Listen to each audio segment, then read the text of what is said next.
পরিস্থিতি, এই পরিস্থিতি কিন্তু সৃষ্টি হয়েছে।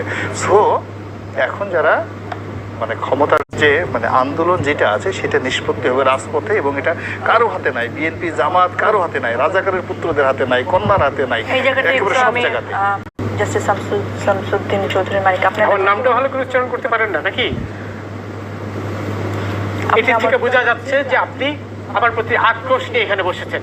আমি যেটা বলেছি ঠিকই বলেছি, এবং আপনার প্রতি যেটা আপনি আমাকে অপমান করেছেন, আমার নামটা পর্যন্ত আপনি ঠিক মতো উচ্চারণ করতে পারেন না, আপনার লজ্জা হওয়া উচিত।